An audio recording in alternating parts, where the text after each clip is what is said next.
once in a blue moon, but at least I tend to believe that something is going on, something we don't understand, but something real. My experience with ball lightning occurred in the summer of 1950. I was overhauling a turbine generator set in a very small power plant in a very small town in South Central Nebraska. If those of you who are not familiar with that part of the United States, that's the Great Plains. It exists relatively flat from the Canadian border down to New Mexico and east for over 1,000 miles in the Rocky Mountains out into Chicago and Illinois area. The reason for the geography is important because lightning storms out there occur in huge storm fronts that run for over 100 miles north and south and advance across the prairie out there at 15 to 20 miles an hour. The front of those storms, which look like a black wall when you first see it, is alive with lightning strikes as far as you can see from left to right. And behind the lightning strikes, heavy rain, often several inches in an hour. I was in a power plant there working one afternoon, and one of these storms was coming. And you can see it out through the windows of the power plant. And as the storm came closer, with the lightning strikes readily apparent, what happened then was that the operator in the power plant in the control room got up on top of his wooden desk. And that seemed strange, but he asked me to join him up there and suggested that would be a good idea. As we did, and we sat up there and watched the storm passing overhead, the switchboard in the power plant became alive with static electricity. Every switch, panel instrument, and handle on the panel had big 6-8-inch long fingers of static electricity sticking out, the usual pale gray color.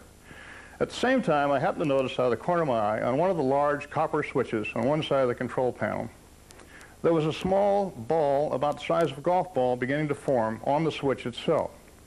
So as we watched, the ball grew slowly and eventually became slightly larger than a basketball, say maybe 14 to 16 inches across.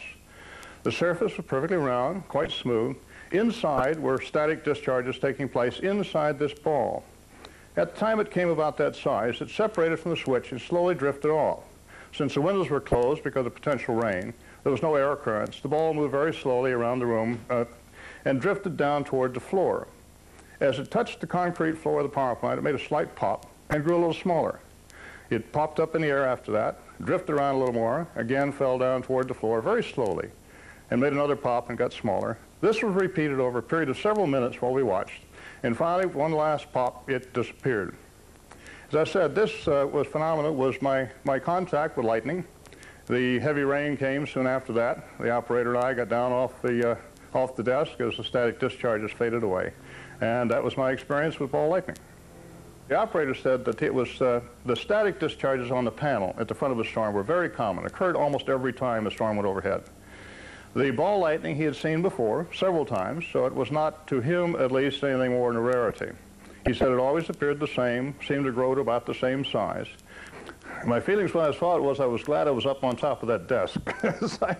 I wouldn't have been tempted to touch it, but I think probably it was not dangerous. I think the danger more would have occurred of a static arc from the panel itself, where there was so much potential involved and so many areas on the panel where static discharges were taking place.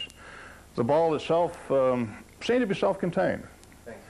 When I discussed this with my wife and we talked about it a little bit, I didn't really attach a great deal of importance to it at the time because the operator in the power plant seemed to accept it as an unusual but not at all odd or unique experience.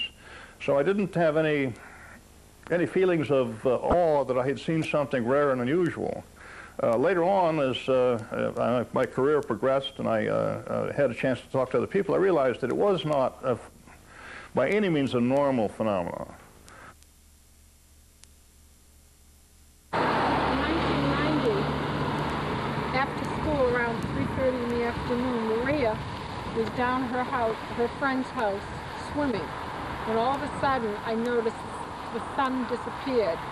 Clouds came, the sky darkened, and it was black. It was midnight at 3:30 in the afternoon. It was not raining, but I knew shortly it would. I ran from my house down here. I picked up Maria from where she was at her friend's house, 2 or 3 houses away, and Maria and I started to come back home.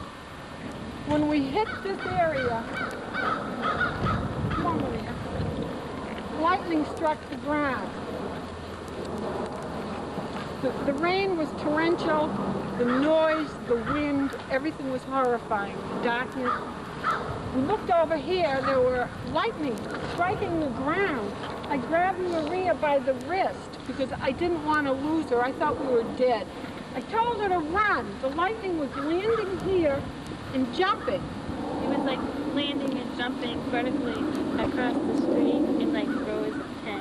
And there were maybe like a dozen little balls, like size with grapefruit softball on each row.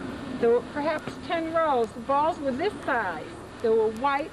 They weren't smoky. And as they bounced, they got smaller and smaller and lower. And by the time they hit the side, some of them ran up on the grass and some of them died.